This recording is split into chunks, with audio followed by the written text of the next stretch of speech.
you are. You're just like a lumberjack in the woods, and you're like, somebody needs my help. And then you go like help them. Which is how it usually works. Maybe this is high praise. Maybe this is setting up too much. Is that this kind of, to me, feels a little bit like a Lords of Shadow successor.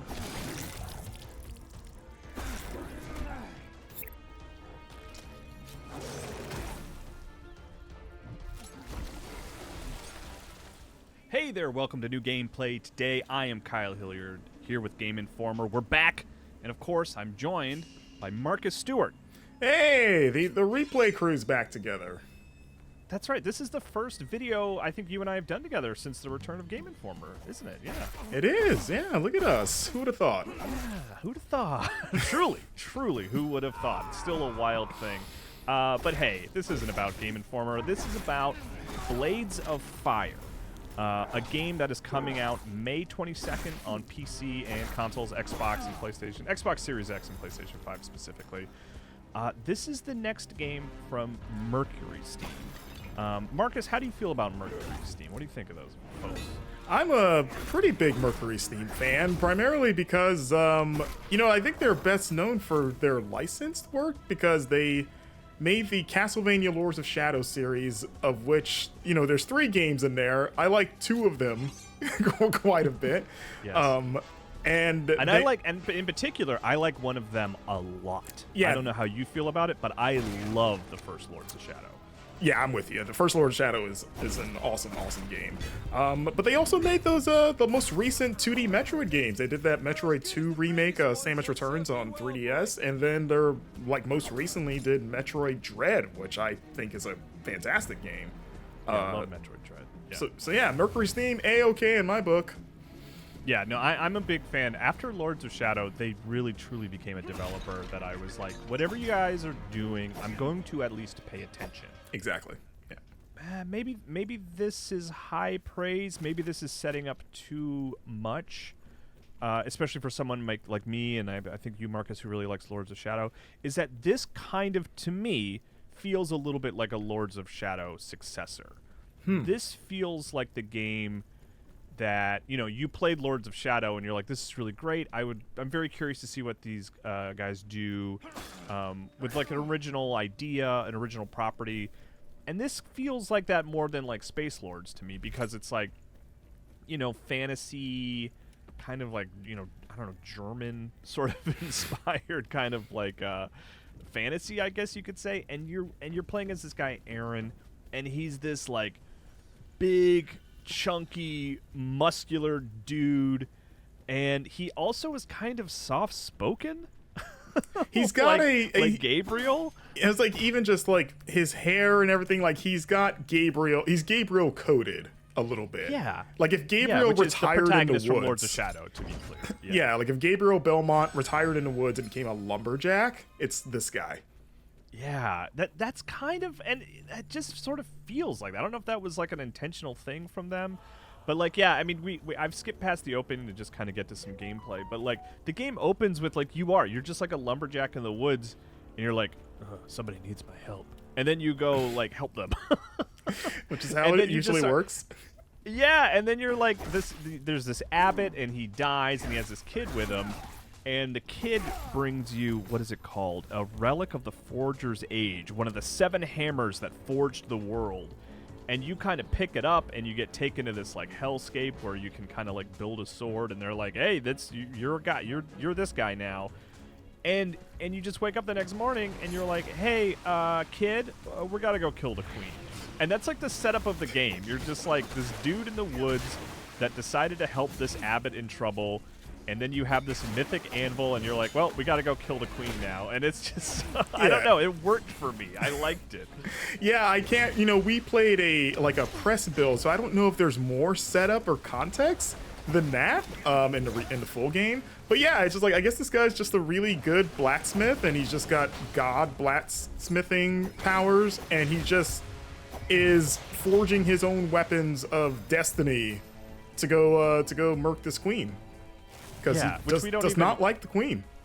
At this point, I don't really know why he needs to kill the queen, but that's okay. I don't know. There's just something about I trust him. I just trust him. I mean, what else would you do if you got a magic hammer that you could forge in a weird hellscape? Exactly.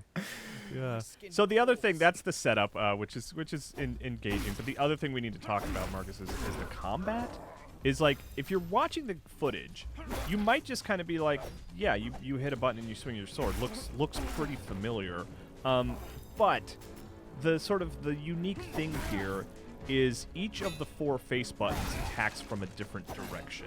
So if I was playing on an Xbox controller, the B button was like a right swing, the X button is a left swing, the Y button is like a downward thrust from above, and then the A button is kind of like a lower stab. And you'll notice as I approach enemies, you may have just seen in that footage, like when you lock onto them, they kind of light up. And like there was one guy who was like his arms were green, but his lower body and upper body were red, which means it's like, okay, I need to come in from the left or the right. I can't come above or below. And it's weird. It's honestly. Yeah, it's very technical. Like, it almost reminds me, and maybe I'm mistaken because it's been a long time since I played this game, but I want to say For Honor has a similar sort of like deliberate sort of like almost like tactical combat system where it's a little bit more about like what is your stance versus your opponent's stance, and what, like, I need to swing a certain way to hit their body in a certain way, like maybe they're not guarding their right, so I need to swing from the right. It's like that, like you said. It's not, and I was gonna say, like, I know we talked about Lords of Shadow, but I would almost kind of like, I would hesitate to maybe compare it to the game any further than just sort of like it's a third-person action game, because the combat is very different. Almost. Yeah, like tone and like maybe setting, we'll see. But yes, I'm with you, Mark. It might be too strong a comparison, you know.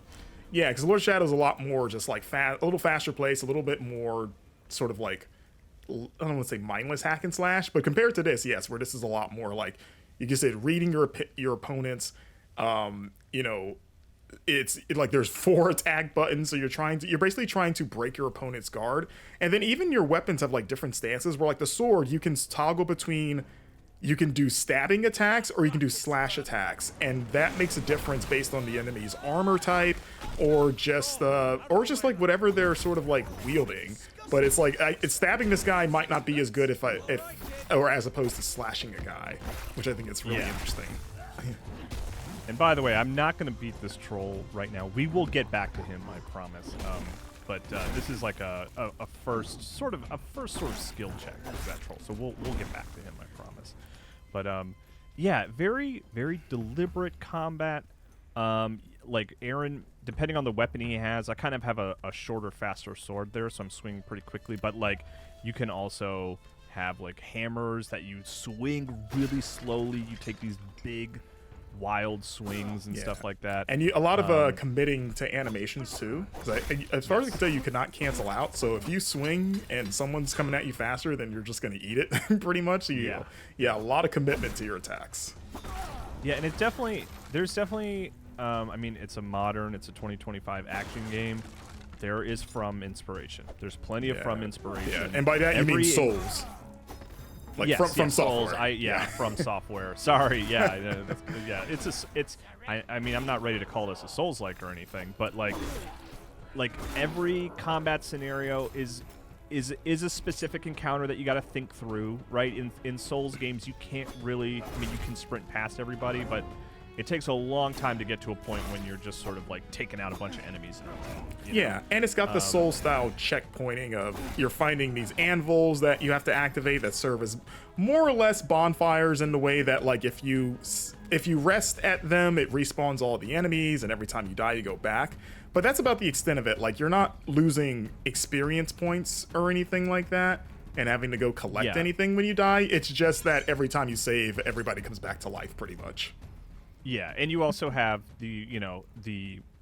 what else do we call it but an Estus flask, right? You have health items that refresh when you rest. Yeah. You know? Which is like a system that so many games have borrowed, and please borrow away. I don't know, something about that system is so smart because it makes you manage your health without having to worry about inventory in a weird way. I just love it. Even in Claire Expedition, or Claire Obscura Expedition 33, they borrowed that system, and I love it. It's like, yeah, like it encourages me to actually use health items without having to worry about it too much. Yeah, and then the other big part of the game, which maybe I'll cut in a little bit here, is you spend a lot of time forging weapons, which I will admit in this 3-hour demo, I didn't have the best handle on exactly how it works, so I don't want to like try to over-explain it accidentally. But you have your weapons degrade pretty quickly. Yeah, you can repair them.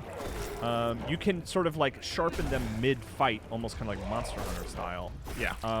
And then the handle, the hilt can break, so you have to go make a new hilt.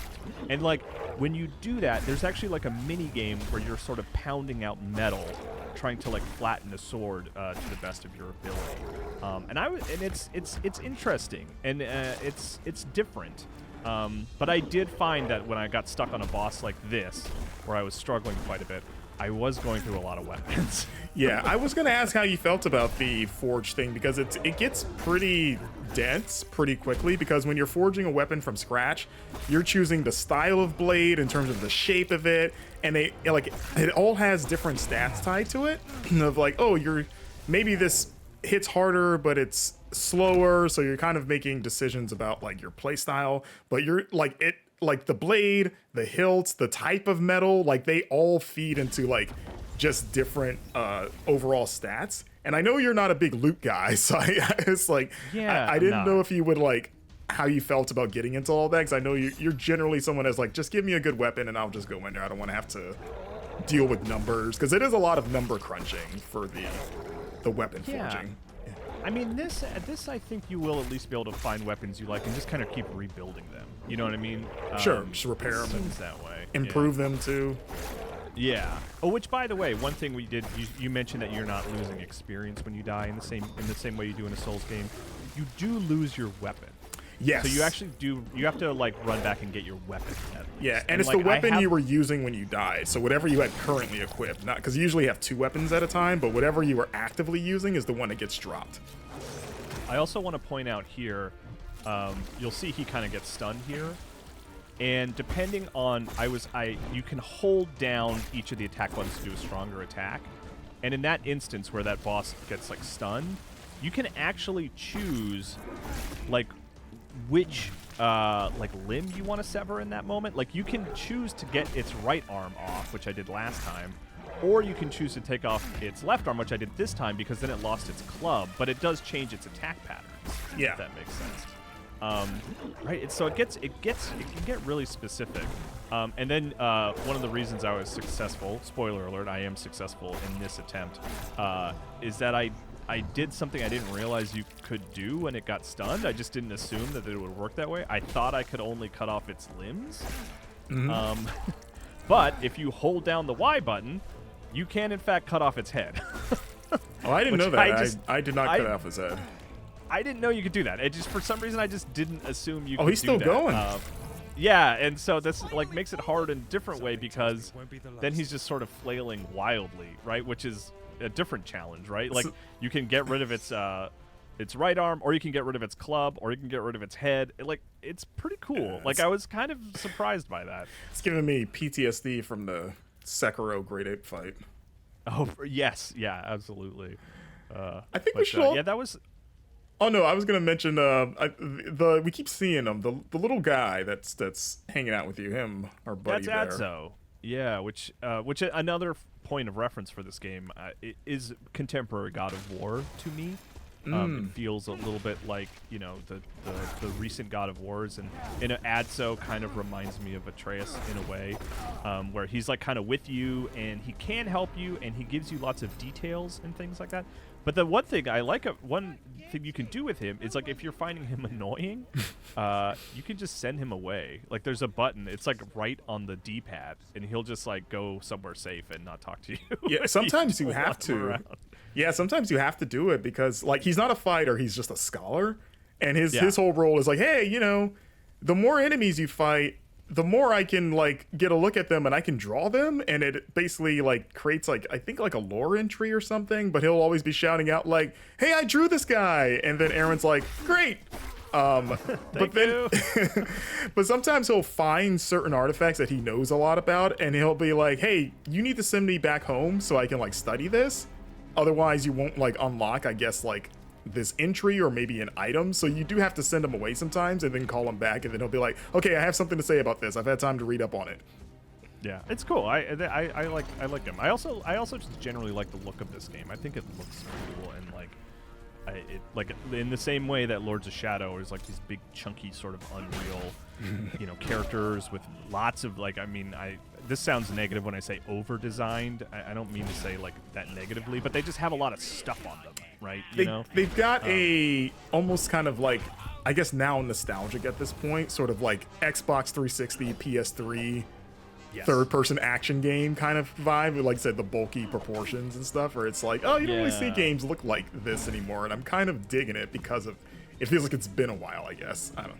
Yeah. So I like it. Yeah, I mean, to sort of wrap up here, a reminder that this game is coming out May 22nd, PC, PlayStation 5, Xbox Series S, X.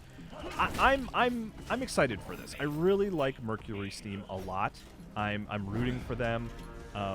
I like I spent, I don't know, hour and a half with this game, and like it is a little strange to get into a new style of action game, if that makes sense. Like, I've gotten so accustomed to using the shoulder buttons for swords and the circle button to roll away and stuff like that.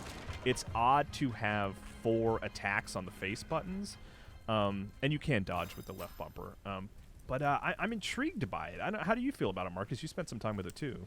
Yeah, no, I'm pretty much the same as you. Of like, it's cool to see something different. I'm still wrapping my head around the controls for the same reasons of you. It's like just getting so used to what's sort of become the standard in most action games. But like I said, I love Mercury Steam. I will absolutely check out anything that they do. So I'm gonna definitely spend some more time with this. And I think this game has like, there's potential here. It's one like from what I played so far, you can't help but go like, there's something here. I kind of want to see where this goes.